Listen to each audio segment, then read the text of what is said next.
Is the money and power going to America, or is it going to a select few individuals? Are those select individuals interested in me and my life? Do they care about benefiting me?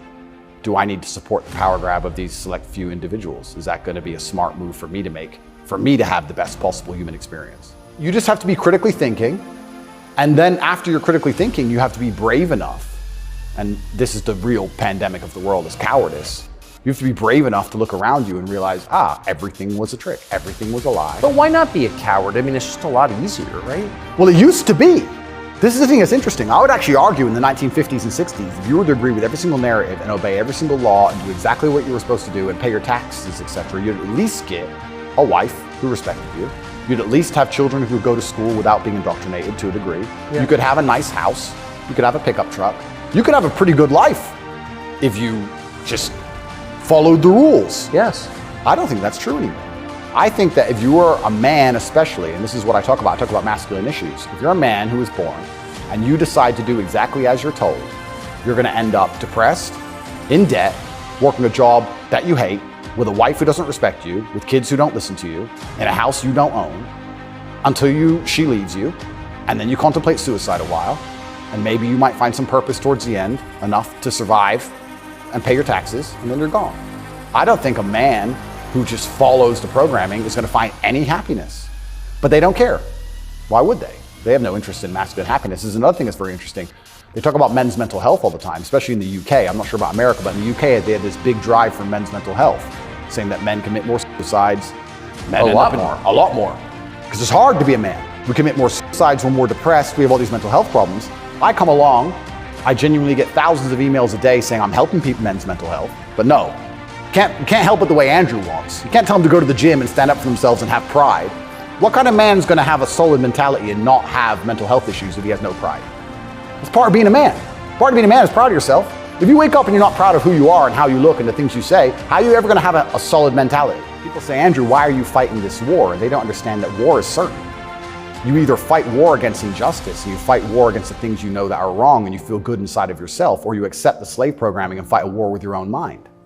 You have to fight something. Yes. I can shut up and believe what I'm told in the news, but then why am I so unhappy all the time? Why am I depressed? Why does my life suck? Why does my woman ignore me? Why do my children not respect me? You're fighting a war, then you're fighting a war with your own mind. I'd rather have all of me on side and fight against what I know is genuinely evil. You can't escape the battle.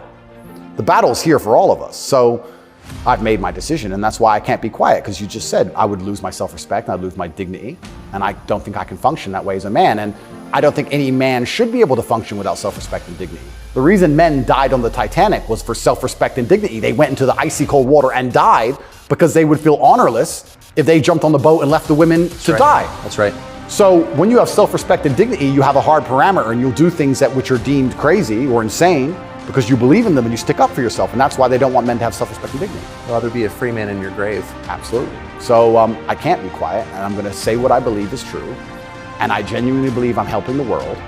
I think that any young man who is a follower of mine, I will argue there's no influencer on the planet besides me who is genuinely benefiting their life. I know you're not big on the internet. I look at these other streamers and these other influencers. They play video games all day. They smoke weed on stream. They talk garbage. It's a bunch of drama back and forth like girls. I'm the only influencer or streamer who's genuinely talking about making money, because you need to have money to escape the matrix. It's very hard to resist enslavement when you have to pay the bills. Getting physically strong, because a strong body is a strong mind. Standing up for yourself. Self-motivation, all these things. I'm talking about genuinely positive things. Very few people are. And I think that is an extremely important message that needs to be told. And I'm not going to stop doing it because I know I'm genuinely helping the world. And they're going to try and punish me for it for the rest of my life. I think this is just beginning.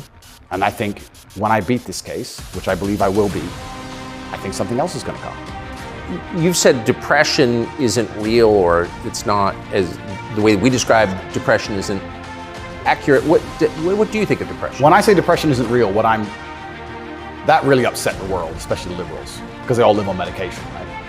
When I say depression isn't real, I'm saying that because I don't believe in things that can take away power from me. If I believed in depression, I would have been depressed in jail. But I can't be depressed if I don't believe in it. If you don't believe in ghosts, how can you be haunted? You have two people in a haunted house. One believes in ghosts, one doesn't. There's a knock in the night. One wakes up, calls an exorcist, is terrified, looks for a ghost. The other guy doesn't believe in ghosts. knock in the night, goes back to sleep.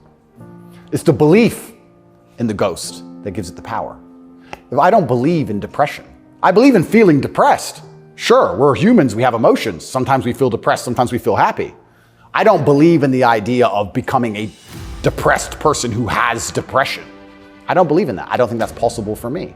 So if I don't believe in it, how can it happen? I don't believe in depression. So why would I not adopt the mindset that makes me the most capable predator I can possibly be? Why not adopt the mindset that makes me as competent and as fearsome as possible?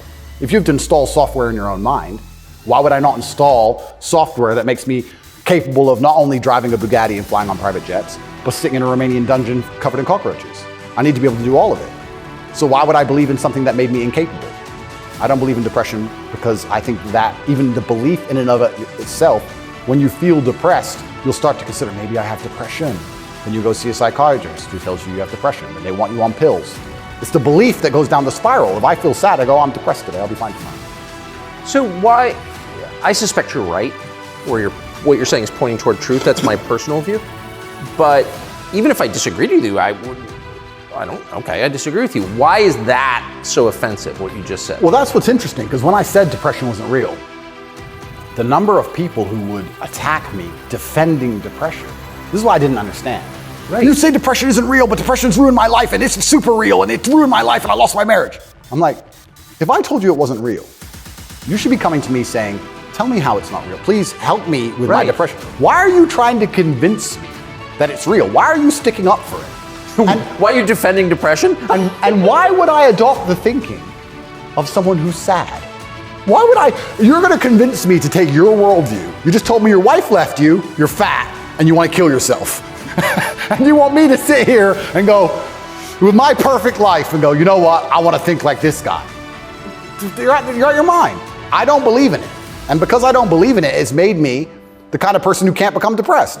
And the reason they don't like me attacking that is because depression is a fantastic way to subdue a population, right? If everybody's depressed, it's hard to have a revolution. You're depressed. Oh, they've locked us all in our houses. I don't want to go outside anyway. I'm sad, right? So depression's a fantastic tool of population control. They have no problem with you being depressed. They have a problem with you being the opposite, principled and energetic. No, you don't want principled, energetic people. That's a problem. Bunch of depressed people, easy. If you had to invade a country, would you rather the opposing army be principled and energetic or depressed? I'll tell you, I would not want to be invaded by a cheerful army. Absolutely. That's scary. They're having too much fun, right? You want them all to be depressed. So a morose army is easier to defeat. I agree. Absolutely. So depression is a defended idea. You're not allowed to even talk about it. You're not allowed to help people get out of it, right? They like the idea of a depressed population. And this is what I say to people. Now, I'm not stupid. I understand like PTSD is real. I understand mental health is real. I'm not saying that, but I say if you're an 18-year-old boy or 18-year-old man and your life is pretty much okay, bacteria didn't steal your eyesight, which could have happened. You never had a car crash and lost both of your legs, which could have happened. You're actually very fortunate. And you wake up and you say, I'm depressed. I think you're an idiot. I don't think you're depressed. I think you've been psyoped. I think you feel a little bit of depression and you can fix that by changing your life. I think if you became rich and strong and smart and successful and you worked hard and you dedicated yourself and you were motivated and you tried your very, very best to become excellent, you probably wouldn't feel depressed anymore, which means it's not a disease, is it? So why would you, the only reason you're even saying you have depression is because you believe in it. So you're arguing for cause and effect. You're saying if you live a certain way, you're going to feel a certain way. Absolutely, and I also would argue that I think we've evolutionarily, even though I do believe in God, I think that we've designed ourselves and the human has grown into a way where if you feel depressed or sad, I think that's a fantastic trigger or a warning signal to do something. If you were to say to me, Andrew, you have to complete this monumental task. You have to conquer the world. I would say, okay, but I need a emotional motivation to do that. I need to be unhappy having not completed the task.